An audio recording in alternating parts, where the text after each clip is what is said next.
Hi, this is Randy Randall of No Age and host of the podcast Hyphenate with Randy Randall. I want to welcome our newest sponsor of the show, DistroKid. DistroKid helps musicians get their music on all the major streaming platforms, and artists keep 100% of their royalties. Hyphenate listeners get 30% off at distrokid.com/VIP/hyphenate.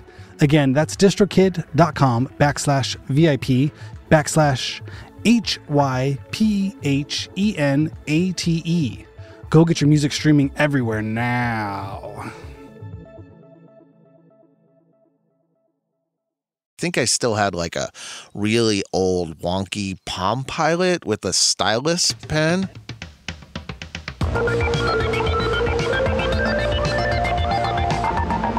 What's happening? Thank you so much for tuning in to Hyphenate with me, Randy Randall. This is our episode for Thursday, September 5th. How's everybody's September going? Did you have a good long weekend? That was fun. Labor Day. It's a good one. 3 days, three whole days. Hot here in Southern California. The heat is back on. We had like a little tease of spring last week. Or no, it was spring. Jeez, where's my brain? Tease of fall. So it started to cool off just a little bit.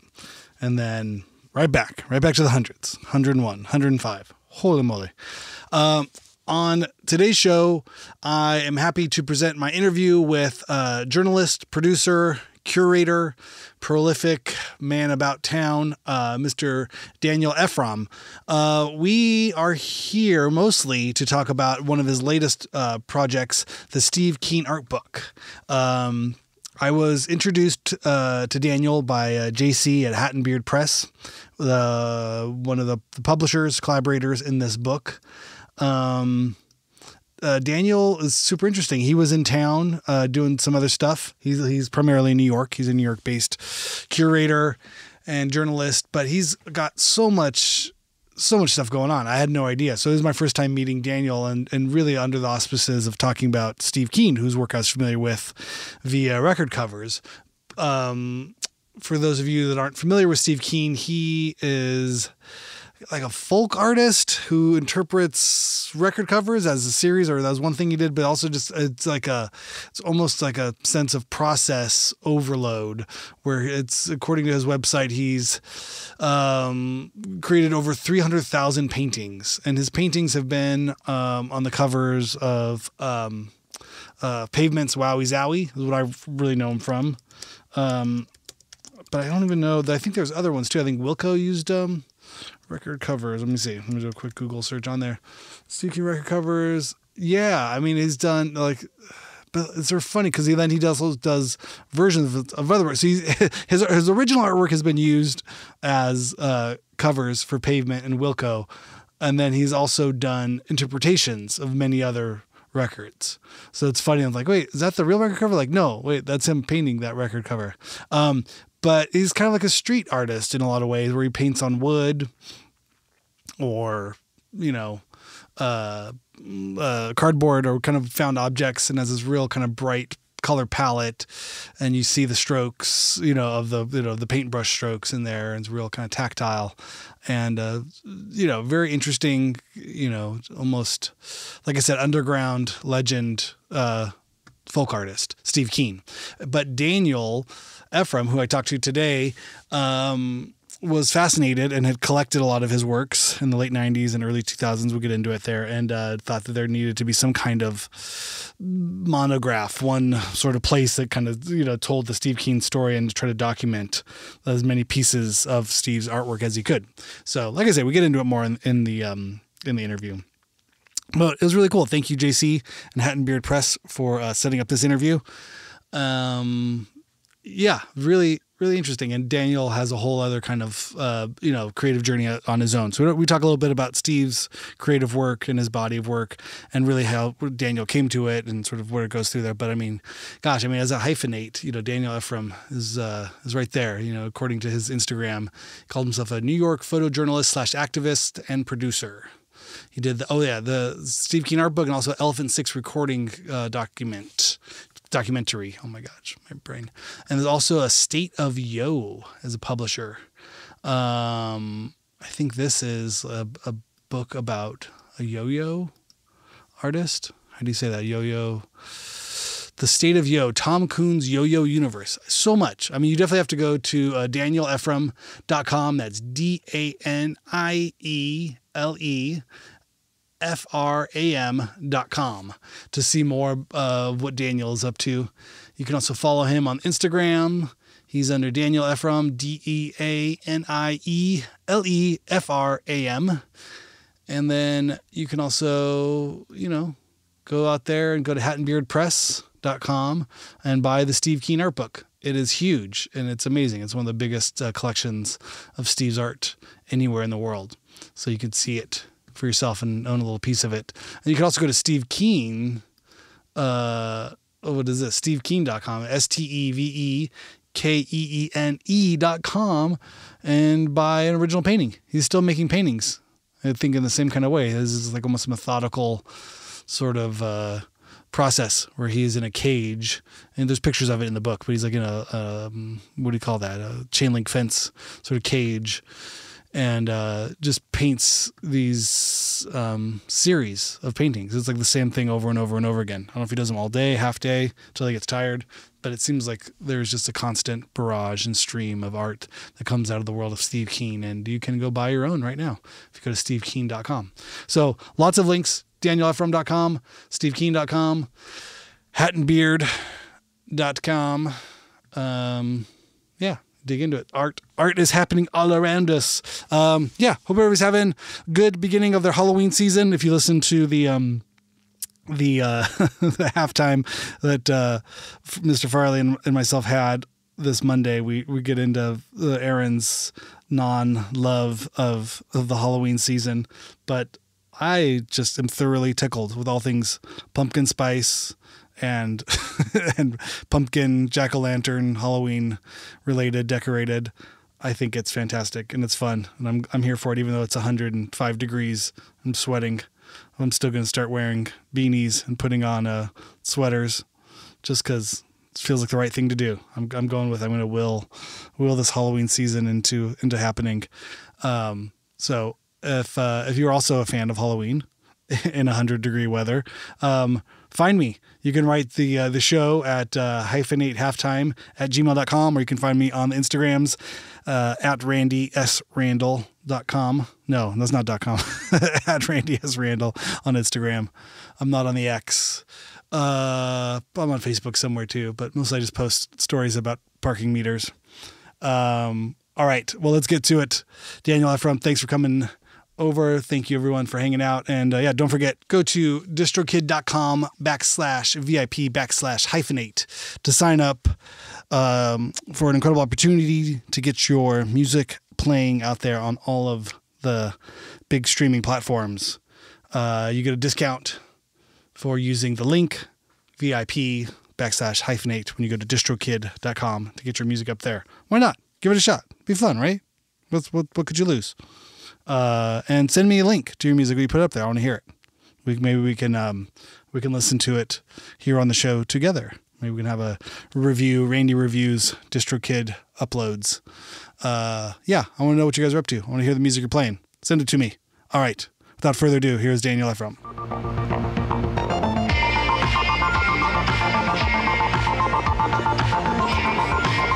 Dan, welcome to Hyphenate. How are you? You can get up on that mic there, pull it into your face.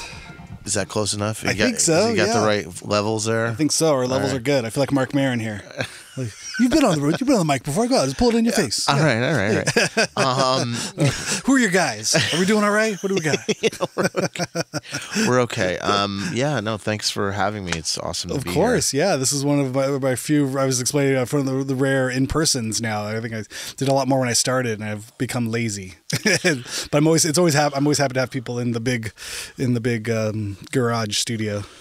Well, I like to go on adventures, so a trip here to meet you. The wilds of the foothills of Southern California. What a great thing.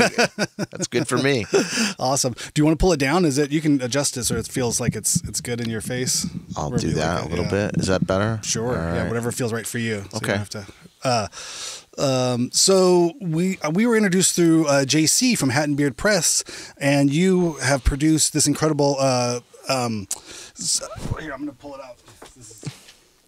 This is an audio medium, but I want to see the book as we discuss it. The Steve Keene Art Book, produced by you.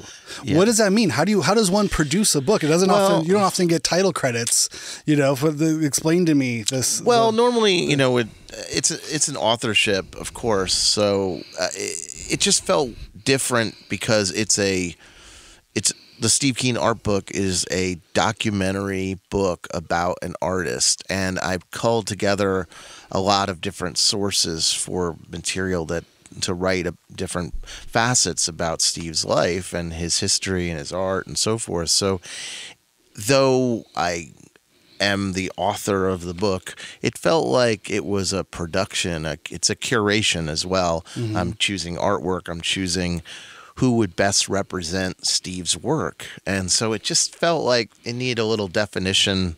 Maybe it's a little bit odd when people see that, but it just felt right. And I wanted to clarify it because this is, to me, Steve Keene is an important artist. In the book, we make the claim that he's almost undeniably the most prolific painter in history. He's painted, in the book, at the time of we were making the book, we were saying around 300,000 pieces that he's made by his own hand over the last 35 years. But in reality, it's far greater than that.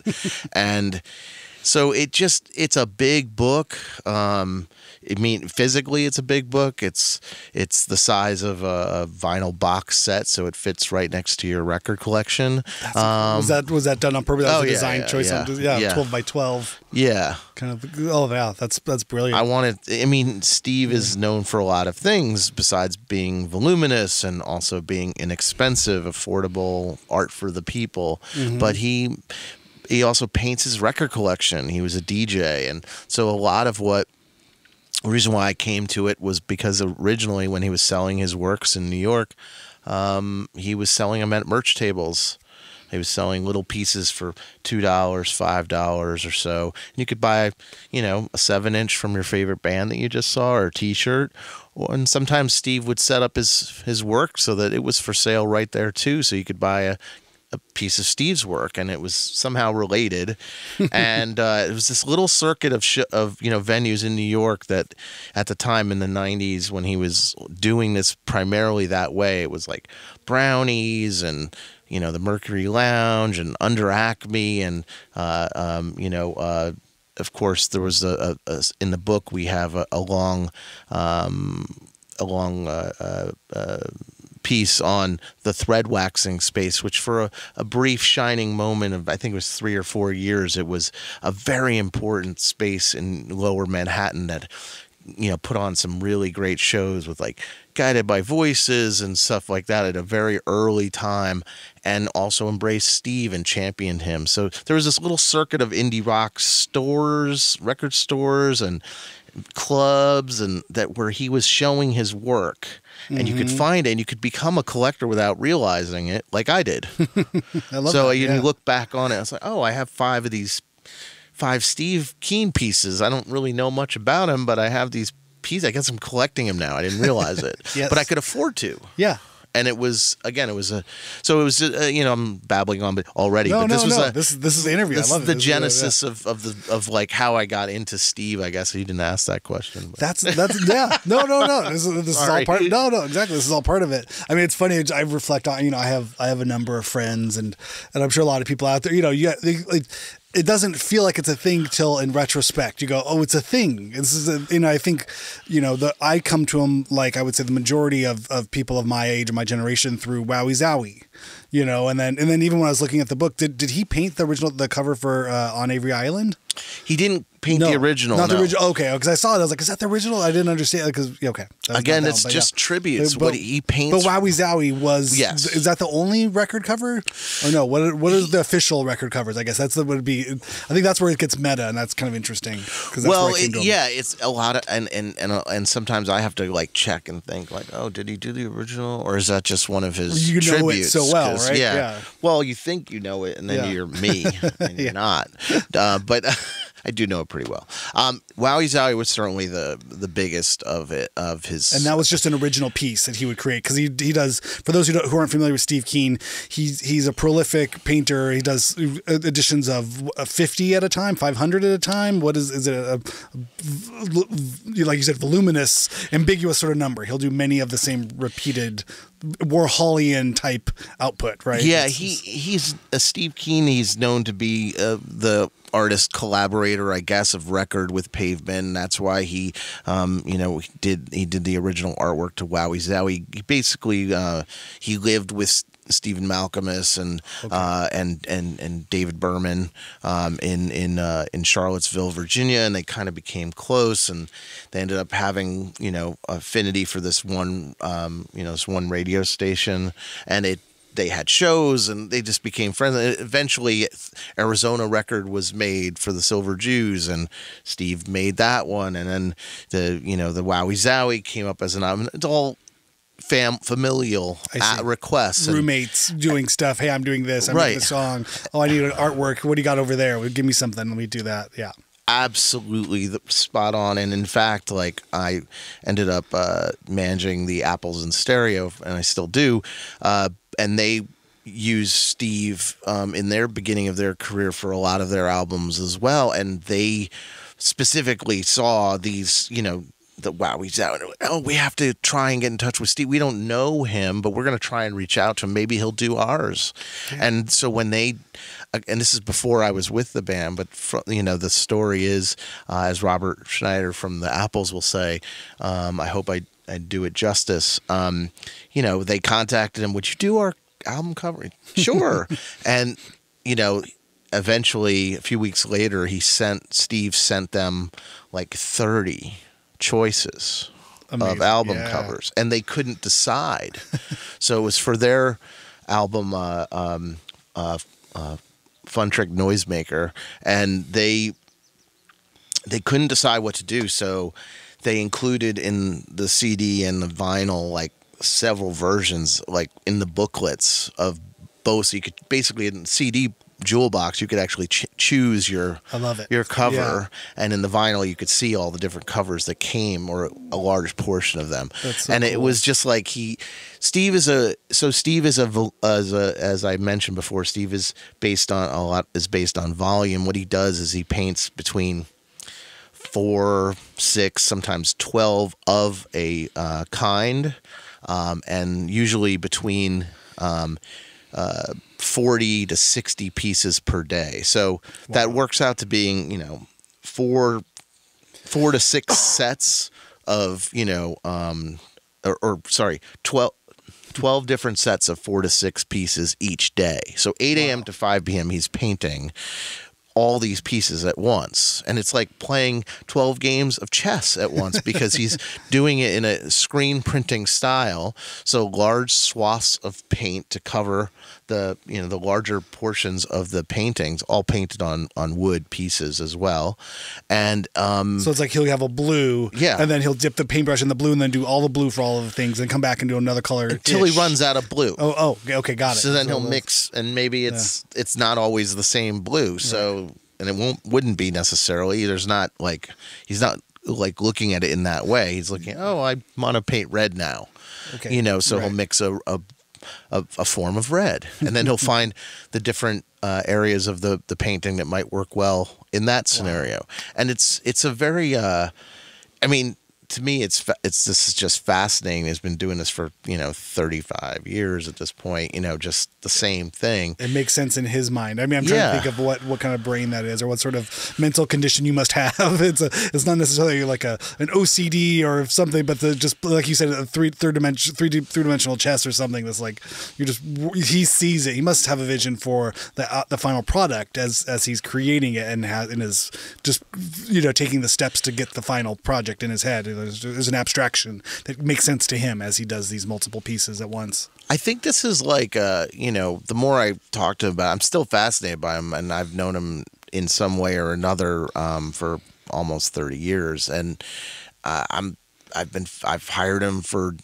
many album art projects when I worked at record labels or with bands as well, and it's always been a fascinating experience. And I think that what he, some of this is just that he loves to paint, obviously, and he'd rather be painting than doing anything else, obviously. Yeah. So we have that combination. And then he, when he started out, when he was in Charlottesville specifically, he was like, washing dishes at a local restaurant, and I think he worked there with Bob Nastanovich of Pavement as well. And like, there's this crew, the Pavement crew, was around, and the restaurant took to him, and in the book we actually have a little essay from the daughter of the owner of the restaurant who explained their relationship and how he inspired her. And the owner of the restaurant ended up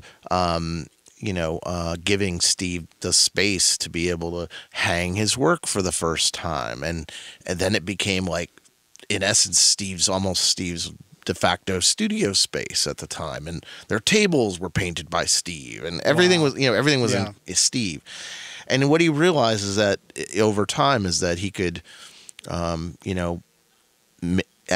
even though he graduated with an MFA and all this stuff, that, he's just didn't really want to be a part of that gallery scene. It wasn't for him.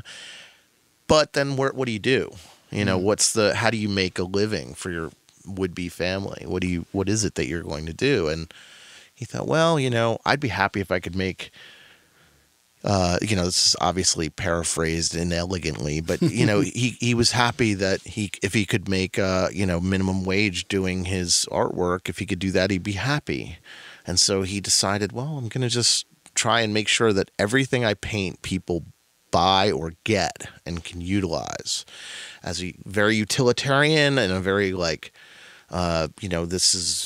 it would spread his work out, and he would then just try and clear whatever he painted that day, as soon as possible. And that has kept consistent. So he paints so much and he tries to get rid of it so quickly.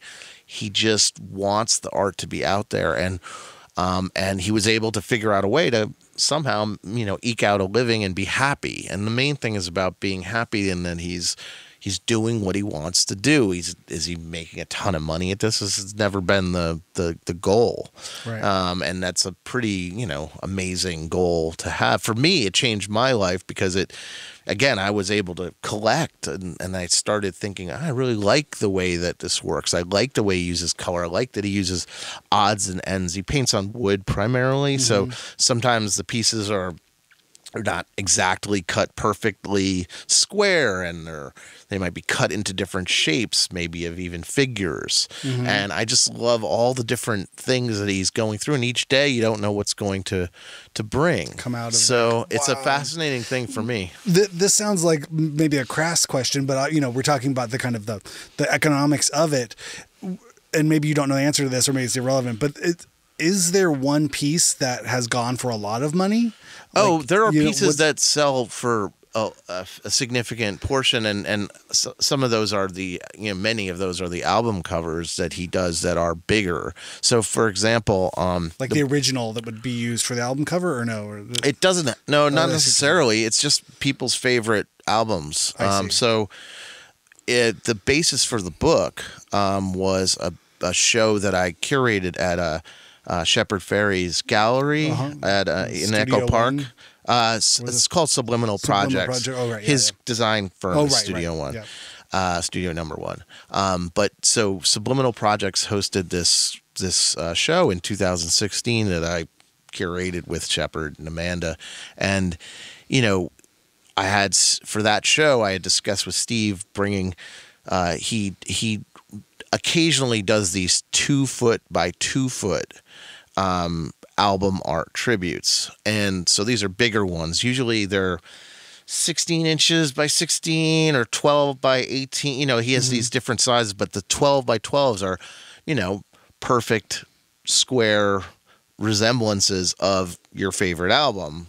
So if you insert your favorite album into this big space and you have this artist that you like his work and he's paying tribute to your favorite album, then what would you pay for it?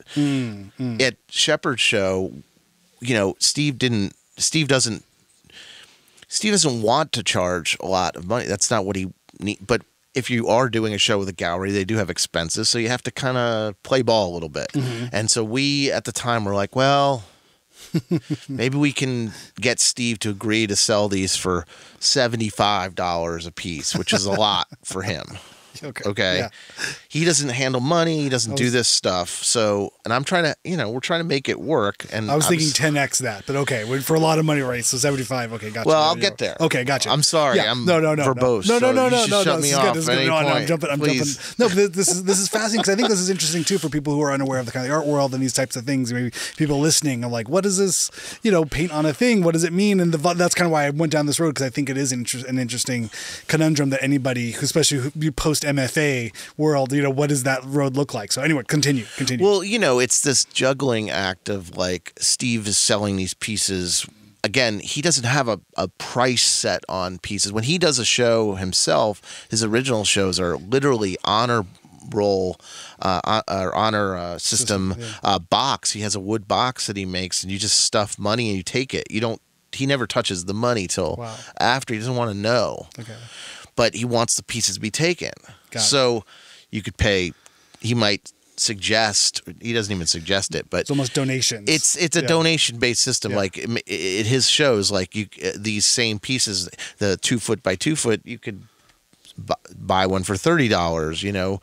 You could then, that might be the suggested number, but you could spend 40 if you wanted, but he's not going to stop you from taking it. He wants you to have it. It's an honor for him for you to want his artwork, right? And he treats that with in a very serious nature. And so anyway, the show with at Subliminal Projects, we had this is my first show with him selling stuff like this. I'd worked with him before, but there were expenses involved with shipping all this artwork and stuff. So you have to figure out the finances. And we were like, maybe we could sell them for, maybe Steve won't be too upset with $75. Maybe that'll be okay if we do okay. We might do okay with that with the gallery. Might cover their expenses. And we do this show, and the opening night we, it was jammed, and he brought 800 pieces. So we sent 800 pieces from New York for the show. I mean, to put this in perspective, if you're doing prints, like, Shepard Fairey does prints of his illustrated artwork and other mixed medium artworks. Sometimes he does a print. I'll do 250 a lot of times of a print for a show. And that's at a more affordable price. And that way, everyone has a chance to buy one, or theoretically, it's like a lithograph or something. And it's on paper, and he'll sign it, and these are great. Sure. I mean, I'm a big fan of Shepard Fairey's, and we would have made this book without him. So he was super helpful. Continues to be. So we were working in that system. We're like, okay, well, what would Steve be okay with? And we sold 550 pieces the first night, and couldn't get everyone into the room, and basically, as lovely as Subliminal Projects is, they really fucked up. I mean, they didn't have another swiper or two. I mean, we would have sold everything if we had 2 more swipers. I'm not complaining, actually, Shepard, if you're listening. I'm not complaining at all.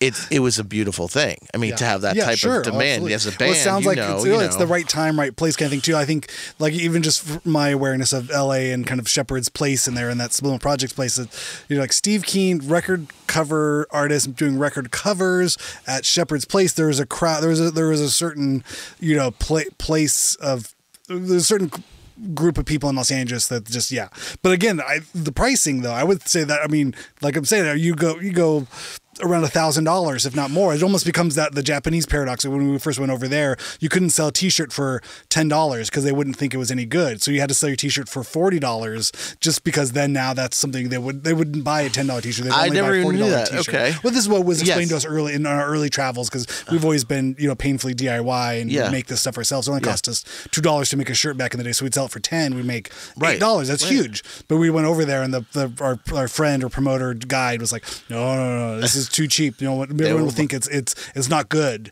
It has to be $40 or more in order for them to even consider buying it, because it's from America. It's a thing. And we're like, okay, sure, fine. And we sold them at 40, and we sold a ton of them. And we're like, okay, I guess. I mean, the economics of this is fascinating, and it's part of again, it's part of his whole thing in the book. Like, to me, this is just to veer a little bit away from it. I'll come back to it, but the idea is that here's handmade art that you can afford, that can affect your life in one way or another, and that's a beautiful thing. And so what is that number that's good for you? And some people have a little bit more, and some people don't.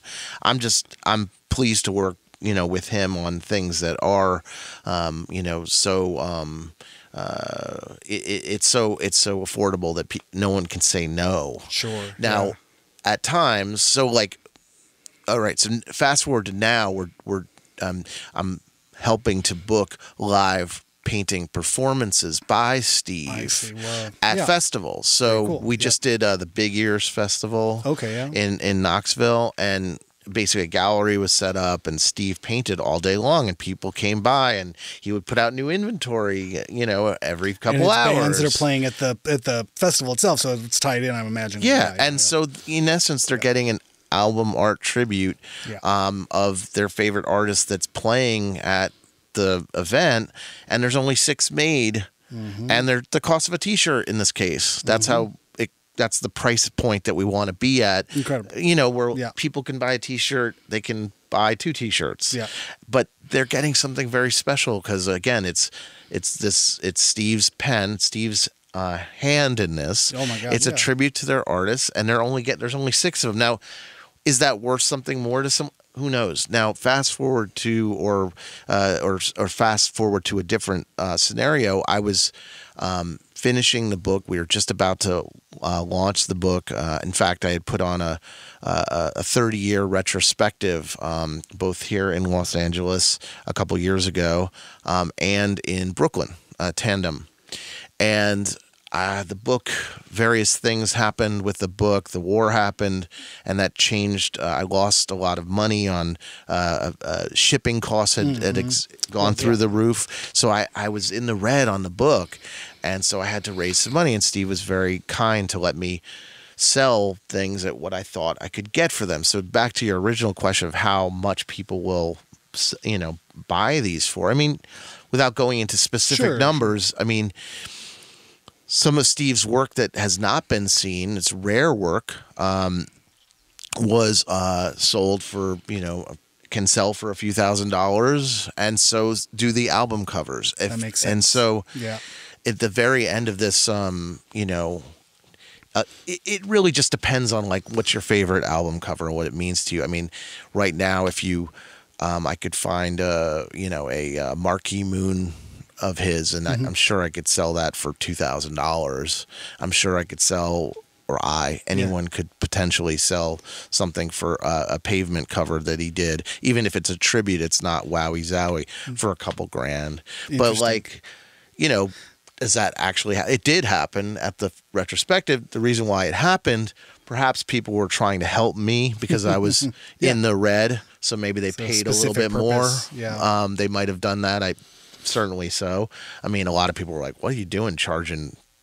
Or charge. I wasn't really charging, but it's the asking price. Why are you? you? Hey, look, I'm going to start here. I'm trying to make this book, and so that I don't lose my shirt on it. And Steve was nice enough to allow me to do that, and I think you were all a little curious as well. Like, right, what would it? What would it pieces go for? That would, by the same artist, it would go for $2 20 years ago. Right. But it's such as the marketplace of anything. You know what I mean? Like the 7-inch market. You know what I mean? Like the Misfits made 500 7-inches back in the day, and they sold them for $5. $5 or minor thread, or you know what I mean? And you go, well, why would somebody pay $500 for that? It was there was a limited amount. It was done by hand. It was a thing, and it's no, you know, I mean, awareness and supply and demand, all these kind of basic economics 101 sort of stuff. To you? Exactly, right? Yeah.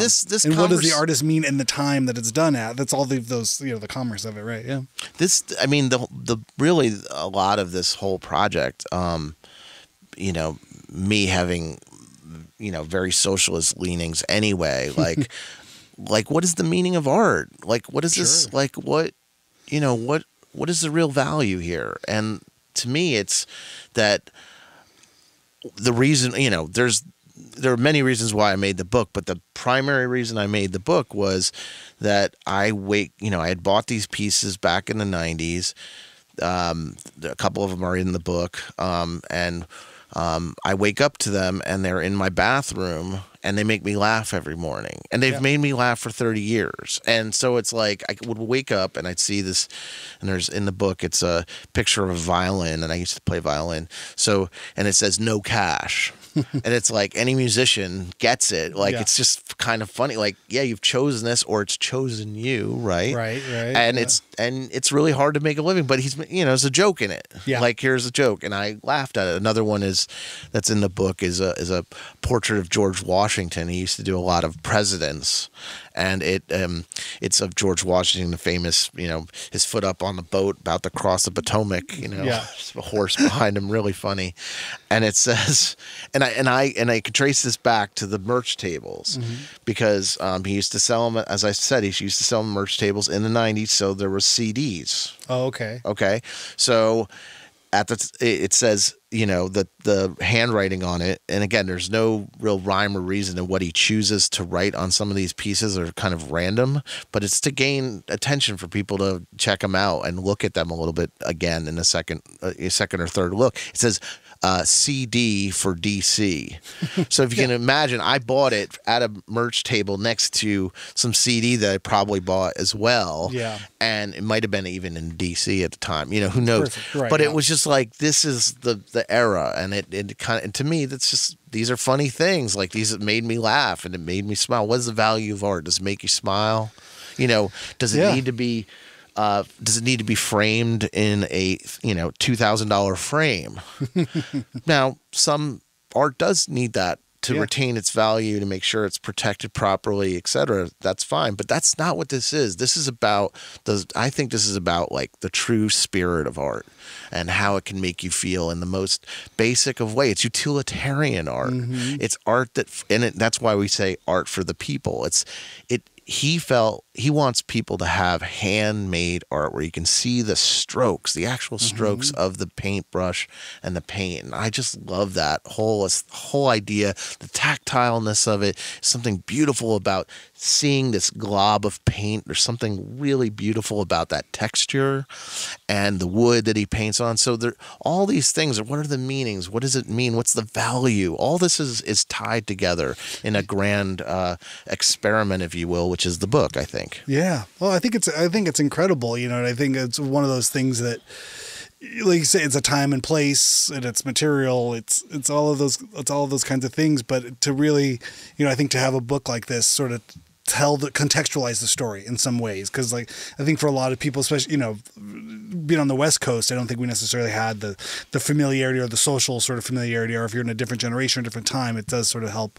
It's like I would just see them around, and some people would have them in their house, but it never seemed like it wasn't in a, like you said, it wasn't necessarily in the like a like prized possession sort of place. It was like, oh, it's in the kitchen, like there's some coffee splashed on it or something, or it's, you know, there seemed like works of art that were kind of like around. Like I would see these things in places and people, and like, oh yeah, I got a couple of those or whatever, and it never really seemed like a big deal. But I would remember, I would like, that looks like the guy that did that looks like the Pavement thing. I know what that is. Well, it's interesting. Interesting. We're just doing the co-publisher Hat and Beard. They do a lot of art books and a lot of poetry, and anyway, check them out.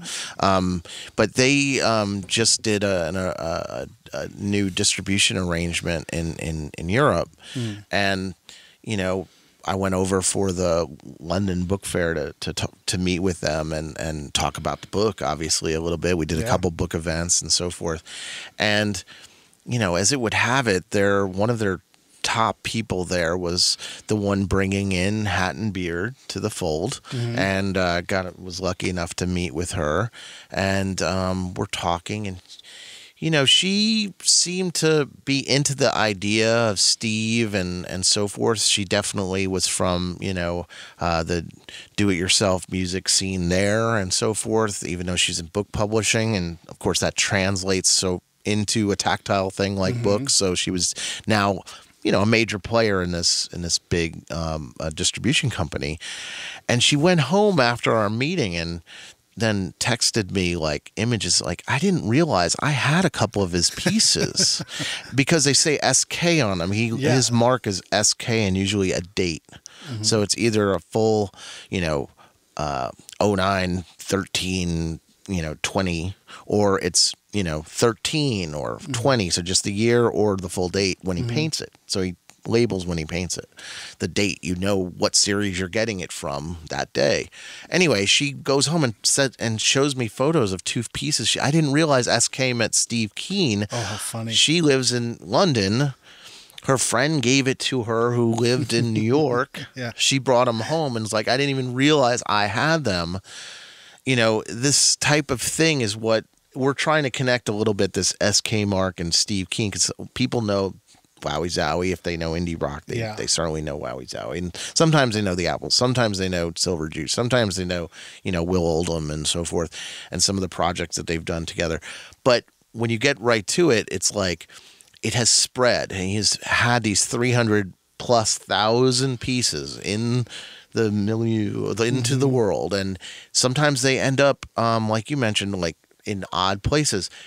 Some of my favorite stories about bringing together this community in order to curate and make this book was to find out how people found them. So this marketing person and president of this distribution company or CEO, whatever exactly her title, I apologize.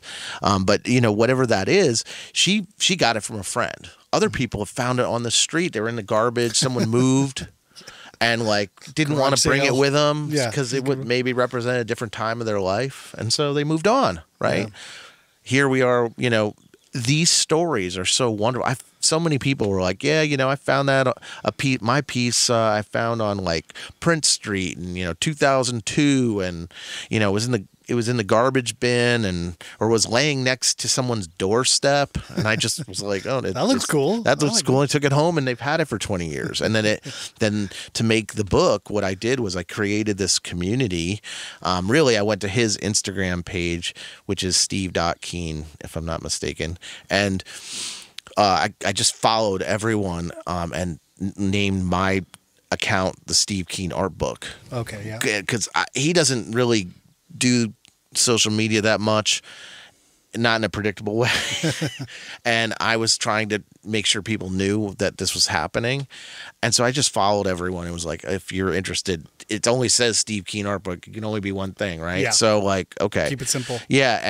And so people then started passing me how they found their works, and then I would ask them if I liked their work and I thought it represented a hole in my curatorial collection I was trying to make for the book. I'd ask if they would send me their art for me to photograph in my apartment in New York. Okay. So 98% of the photos in the book are all mine, from people that have sent their artwork to my New York City residence, their art in a UPS, little, cardboard box, whatever. We're not talking about high art framing here and shipping.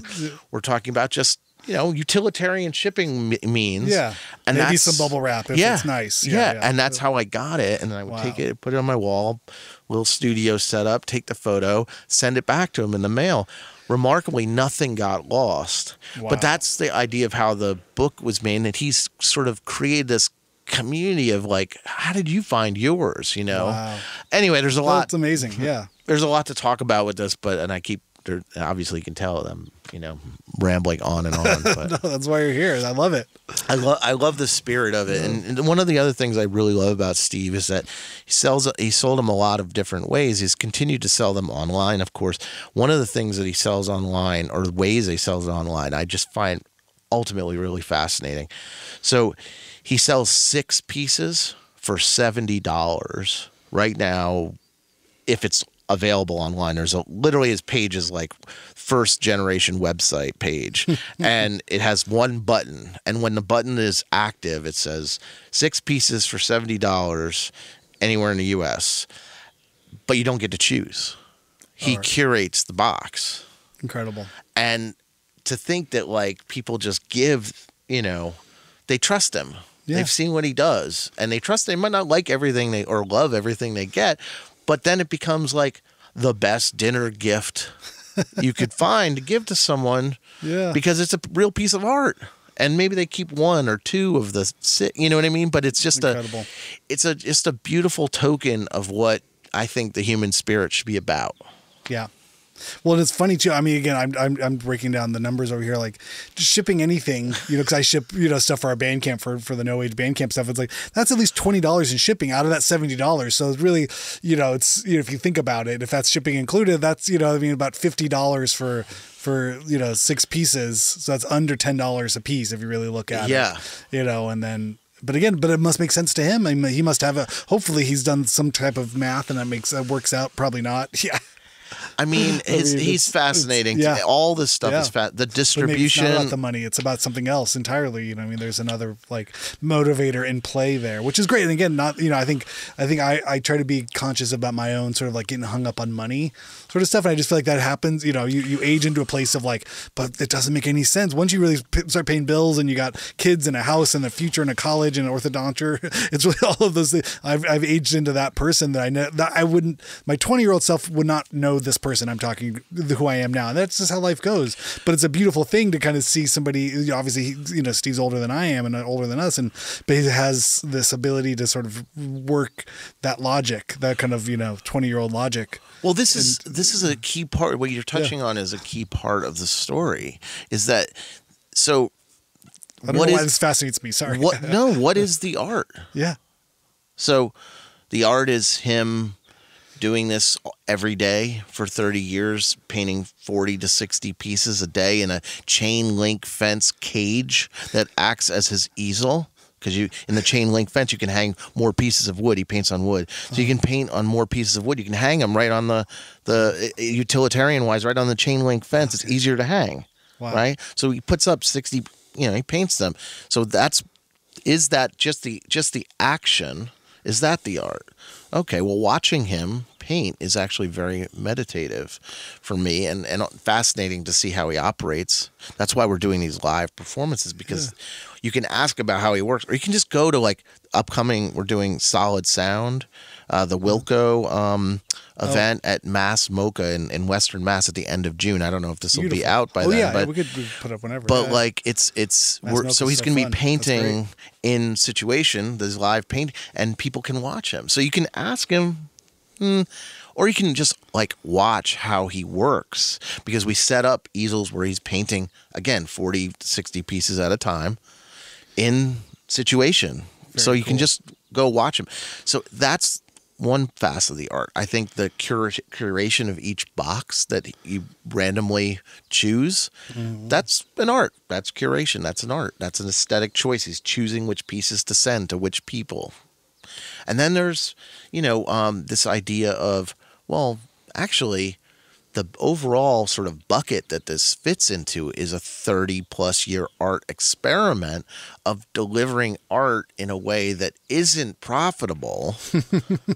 Really, the long it's game, not the long profitable. Con of it all, yeah. And art isn't always profitable. But then what is the meaning? Then again, we come back to the meaning. So to me, there's just all these levels of interest for me that will never be answered completely, because he'll continue to paint and it's not going to have these rules. And again, there's a fascination there, a beauty to it, that it's not being quantified in that way. Now, at times it is fun to hear when people do value it at a higher price point, when I think the artwork is worth that. Absolutely. That's why we sold it at this point. And I needed to do it to help me, but it was worth it to these people. So where does it all break down? I don't know. It's just it's like tossing a salad in the air, Yeah, I love it. I mean, I think, it definitely, I think that sort of scratches, literally scratching my head, or just that brings the ideas. I saw you scratching your head. I was scratching my head. I verify he is scratching his head. The ASMR. It just, because you reflect on your own life and in your own sort of work.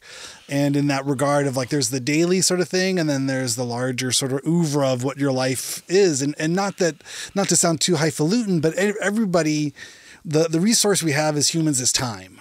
Right, that's the one, and then we sell fractions of our time for money, and you can invest your time to develop a skill set, and then your time now becomes more valuable because you have a skill set you enrich your time with. But this is all we do. You trade, and then your relationships with your family, your friends. Again, you are just giving your time to them, and there's a value to that, and you hope your friends and value that time. And that's what all this time, and you don't really think about it. It's this that's life is living, but then it'll hit you all the time short. It's starting to sound like a Carlin piece or something, but you know what I mean. But the time, time, you give them your time, you sell your time. You don't waste my time. You got your time. Hell, here's your time, buddy. You're doing time. You're on time. You're out of time. All these things you can start to, but in the sense of like an art career, like you say, it's there's the seconds and minutes of creating the piece, then there's the years and decades of a career, and in the sense of just sort of that pursuit of a creative life, and that sort of balance of what it is and how your fans spend their time and what they, like you say, living with art. I think that's one of those things that is not really discussed. I think I come from a fairly suburban, upper middle class, type of background. My parents owned their home. They owned cars. I went to school. I was never hungry. So, I put that on the upper side of things. But the idea that, what is the art? My mom loved Wyland. And there was big aquatic things, but she would get prints. She had a lithograph, and it was very, don't mess with that. That was our high art. That was the big thing we had, and it probably cost thousands of dollars in the 80s to have a Wyland print. And again, I've just learned that my mom listens to this podcast, so she now will correct me. We're gonna have a fact checking. I'll give the update on the wrap up show the next week. All right, I'll look forward to that. Yeah. So, but anyway, but living with art, I don't know what that meant, but what I lived with records and posters and movie posters, band posters, magazines, and you'd cut out magazines, you'd cut out skate pictures, you'd cut out National Geographic, and sort of decorate your world, with this type of stuff that's just ephemera around you, and sort of you develop that sort of sense. So even if you don't think about it, I guess if it's not a thoughtful sort of way, like I'm an art collector or art curator, however you there's an innate sort of human lizard brain sort of way of like, wear shiny things, in a fashion way, or put stuff on, decorate your cave with what reflects you, right? I mean, this type of, I think that the bigger picture of the discussion of what does art mean to us is what we're focusing on here in this portion of this. And again, it's like, well, okay, what does it mean to us? Well, let's put that aside, and then what is this experiment that Steve has been working on for 30 plus of getting this art? How has it affected this? How has he created this community? Mm-hmm. Because he hasn't had consistent institutional support because he doesn't fit into any institution really. Only in a very broad sense does he fit into any institution. Usually when he's brought into a gallery or a museum, it's as a disruptor because he doesn't operate within their context. Yeah. So again, like he's done all this himself. What is this sort of this force that has been created? I don't think he realized how could you possibly predict even that he'd be able to do it this long? I don't know if he, that's not something that I know that he thought would happen, but I knew that he had obviously he has the drive to do it. And then what is this other energy that you create when obviously you've created music for your whole life? Yeah. So, when you're with these albums, when you run into someone new and they listen to your first album and they're like, that really changed me. It's a pretty beautiful thing. And you're planting seeds with your songs. It's kind of like the Superchunk sowing seeds, tossing seeds. It's what are you putting out there, and how does it come back to you? And that's art as well. Yeah. So all this is kind of maybe a little too spiritual for it's a big abstraction. But I heard this great thing where it was like visual art decorates your space and music decorates your time.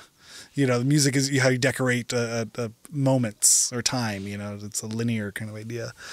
Yes, well, we've gotten far down the navel gazing rabbit hole of what is art. What is this has become a forky episode. But apologies. No, I love it. Oh, I do this to myself. I mean, that's where I find my brain going. Just keep pulling threads. But the book is amazing. I'll have you can go to hatandbeardpress.com and buy it there.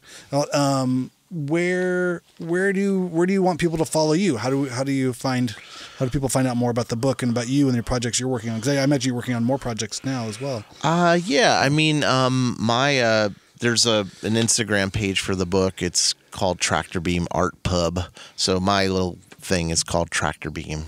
That's kind of what I've always used as my management and other things when I was managing bands and stuff like that. And so you can follow me there or at Instagram at Daniel Efram, my full name spelled out.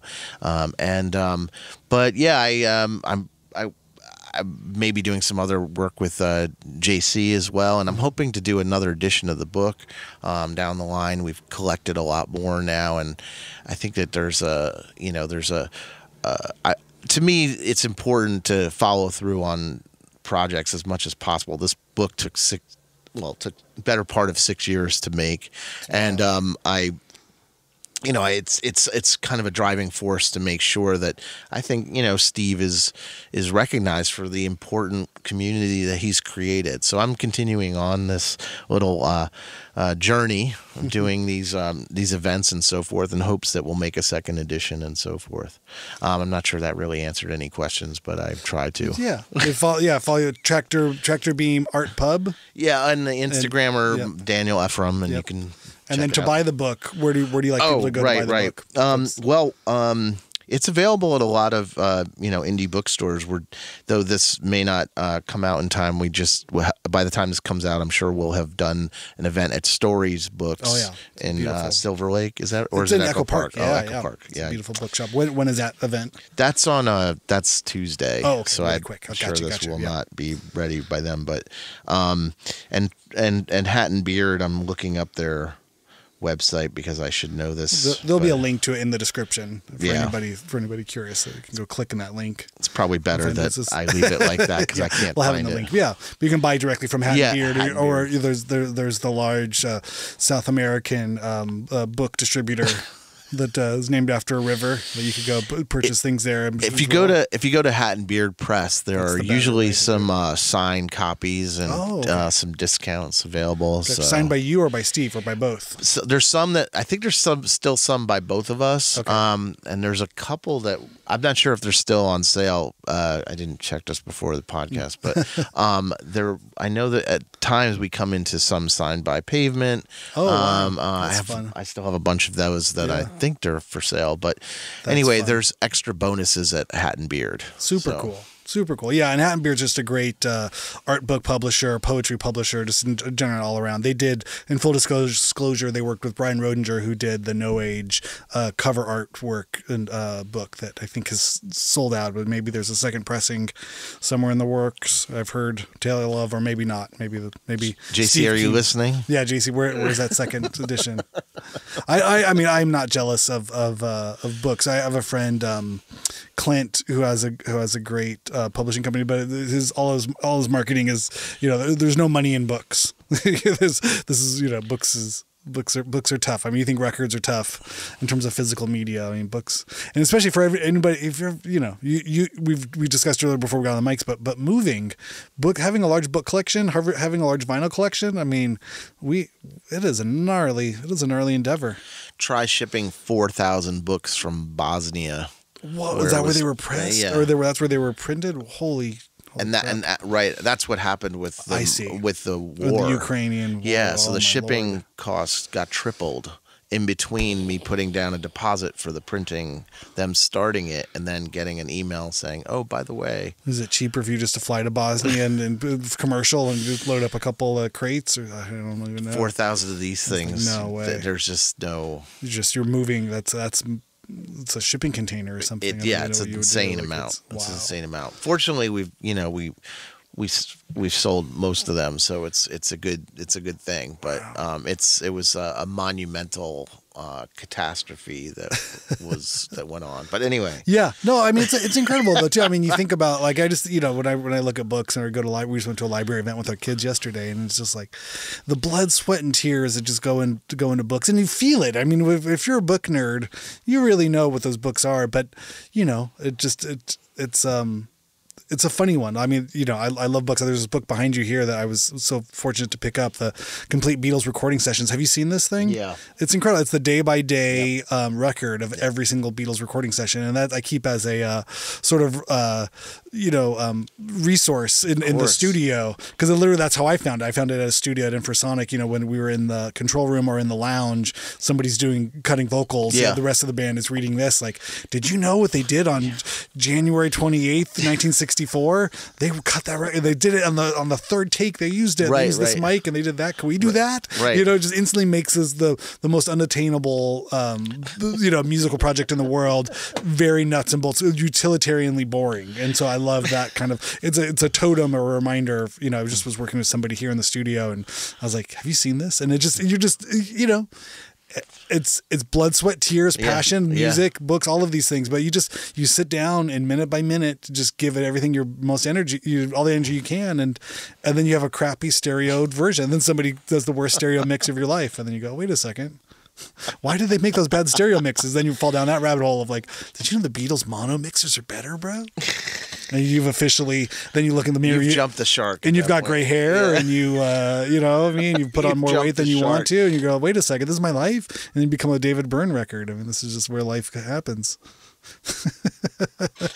I love the idea of looking in the Beatles book and especially if it's the same day. Oh right. Oh yeah, there we go. Like, they do it day by day. They cut three. They cut Blackbird and 3 other tracks that day. No big deal. Yeah, no. And had 70 cigarettes and 14 cups of tea. Like if you look at that Peter Jackson documentary, like my lord, the amount of like nicotine and tar on those walls of those studios. Indeed. A different world. Indeed. Yeah. Well, Dan, thank you so much. I really appreciate you coming in person, being here. I love the book. It's a beautiful, beautiful book. I know this is not a visual medium, but I will post photos up when this episode goes out, because it really seeing is believing, and really holding a large tome of a body of work, and it's one of those things too. I think as a consumer of stuff, the fact that, to know the story, there's a lot of great stories in there. I mean, we didn't even touch on the Pavement Trees book in there. I think you really curated an incredible group of collection of text as well. It comes in there, and thank you. There's so many great stories that we couldn't even get into. But the fact that you took the people were shipping you the photo, I didn't know that. That you took all the photos. So when it says produced by, I think I have a much clearer. That was the first question that we started this journey on. Is I really understand the blood, sweat, tears that you put into this, all the passion that you did. Thank you. And it really is. It feels like a life's work. I think it's really I thank you. I think that the one thing that it feels to me is like it's something beautiful to look at. If you love records, it's not the only thing that Steve paints is his album art tributes, but if you love records, I think that you'll find it fun to like look through the book as you're playing your favorite record and see if he's done a tribute to it. Yeah. That's kind of like the reason why it was made that way. It's like it's about discovery, and I think that the music part is such a fascinating component to it. Anyway, I know. Does he do contemporary streaming record art? I would love to see his new his take on Olivia Rodrigo or the new Drake record. He's done some more recent works. Usually sometimes we have to point him in that direction, but just a different world. Again, it's a reference of this. Like, does that even happen today? You know what I mean? What is the record cover? I mean, this is something that's I've been intimately and personally invested in for years. Like, what does a record cover even mean? What does a record cover, well, in the world of streaming, right? It's a stamp. It's a thumbnail. It's a thumbnail. Yeah. And if it's a good thumbnail, he'll probably find it, I think. Yeah. Good art finds a way. That's it. Awesome. Well, thank you so much, Dan. I appreciate it. Thank you. Okay, we're back. There was one more thing. We've been talking for 20 more minutes off mic, and we thought we have to just kind of keep recording this. Okay, so what is the story behind the Subliminal Projects art show? Okay, so the Steve Keene Subliminal Projects art show story. I had come to Los Angeles to do some music business work, and I was here for, I think it was 2 weeks. And during the time, I had put in the back of my head as my manager, Cap, make sure to reach out to Shepard Fairey, because he's one of the people that Steve, as a contemporary artist, really admires, really likes his work. And, I had found out that Shepard has this art gallery that maybe he'd do a show. So it was one of these things that was on my list. Anyway, 2 weeks go by. I didn't reach out to him at all. And I had treated myself, and I went to Venice Beach at the very end, and was like sitting on the beach, like smoking a joint. And I thought, oh my God, I didn't get in touch with Shepard about Steve. Oh, what an idiot. I can't believe I didn't do this. So anyway, it was 2015 early, and I think I still had like a really old wonky Palm Pilot with a stylus pen. By then, that's way I think past so. it. I think so. Either that or a BlackBerry, something. Okay, I had, gotcha. but one of the two was just very rudimentary. Yeah. And I was like, okay, well, I don't have his email address. I'll just look for the Subliminal Projects website, and at least I'll do something. So I looked, and it's like info@Subliminal Projects. So this is for all you people that think like you should never try and email someone blindly. So I emailed, and I just put Steve Keene in the subject, and I didn't even introduce myself. I said, "Are you a fan?" I did have a small history with Shepard, but I didn't think he was going to remember me, and I didn't think it was going to him, this email. Yeah, but as secretaries, managers, middlemen, all these other people that are probably paying attention to his email that he's not. But wouldn't you know it, that I sent just "Are you a fan?" and my name, and I got an email back while I was still sitting on the beach. It might have been 20 minutes later, it might have been 15 minutes. It was like, "Yeah, I'm a fan," and it's Shepard. I'm hilarious. Like, are you kidding me? And so I was like, "What?" He said, "What do you got in mind?" I was like, "Well, we just did this show. Would you be up for maybe talking about doing a show?" I honestly didn't have a follow-up question in my mind. I was just like, I guess that's the question. I did it. I guess that's the question, right? That's the direct question. Like, do you have a opportunity for a show? That would be the question. Sure. I mean, I don't have anything to lose. I've got his eye, it seems. And he's just like, "Well, come in tomorrow and we'll talk about it." And I had to change my flight. But like I went in, and he's like, literally the second word out of his thoughts out of his mouth, besides hello and being just super sweet, nice guy, was like, "What date do you want?" Wow. And it was just like, wow. And what's the earliest date you have? And it turned out to be early 2016. Okay. And so we just got to work right away on it. And so that's like one of the most, I mean, as a story, as a sort of a lineage story of the book, like the book wouldn't have been made without Shepard's show just being so kinetic. And here, the start to get the show was kinetic. And you mentioned in the book that it was sort of the nucleus, because you had to photograph all these pieces, right? Because Shepard needed photographs for the show. That's just part of his checklist. Like, we need everything documented before we hang it and sell it, because we need to have a catalog of what it is. And so by doing that, then it was like, well, this should be a book. This should be a thought. Right. Well, it became like that. What I realized is that Steve doesn't, it was a newer relationship, a deeper relationship that I was getting involved with. And I realized that, Steve doesn't provide those to his galleries. Like, he doesn't do it. Right. But the gallery was dealing with me. So I was like, oh, well, I guess I'll take some photos. Why not? Then I realized, no one's archived his work. Oh. And then I was like, the first night when we sold 550 pieces and people were just like clamoring for this stuff, I was thinking, well, maybe when I'm not exhausted from this experience, maybe we should think about making a book of this, because it's so cool. Like, just a catalog of. Sure. It turned into being a monograph, a collection of a lot more work, because it felt like there might not be another book made, and I wanted it to be more encompassing of all the baskets that Steve represented as best I could. But the general lineage was this spark, and the spark was provided by Shepard. That's huge. That is huge. Super cool. Okay, well, we wanted to make sure we had that documented. Thank you, Shepard. Was that okay that we did that? Of course. Yeah. Yeah. No, everybody go to Subliminal Projects. Go to Andre the Giant has a posse.net and tell Shepard where you first saw his Andre the Giant stickers, because he wants to know these stories. I think that documentary was made 20 years ago. I don't think we need another documentary of this. True. Awesome. Awesome. Thank you. Thanks. What the hell? How rad was that? Thank you, Mr. Daniel Efram. Thank you, Mr. Daniel.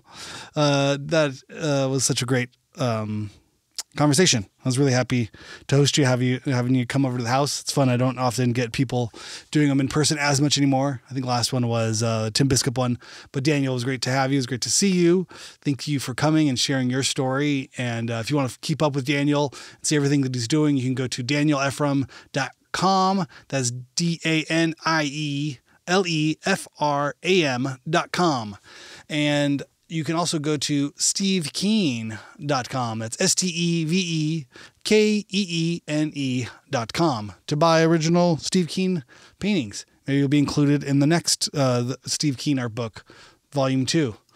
And you can follow Daniel also on Instagram. That's Daniel Efram on Instagram. And you can also go to hatandbeard.com. Is that right? Hatandbeard.com. Yes. It's Hat and Beard Press. That's the publisher of the big Steve Keene Art Book. It's incredible. They also have all kinds of other great books there. I think they also have, or will soon have, a second pressing of the No Age Brian Rodinger record cover designs book there, coming soon. Hopefully sometime this fall. You can pick up one of those if you didn't get one on the first run. But our buddies at Hat and Beard Press are always awesome, always putting out great stuff. Go to hatandbeard.com and buy more art books and impress your friends and neighbors and enemies. Everyone will be jealous with your incredible Hat and Beard Press collection. And go check out everything Daniel's up to as well. Thank you. I will see you on Monday. Have a good weekend. Be safe. Stay cool. Start putting up spider webs and carving watermelons or whatever it is you can carve in this heat. And have fun.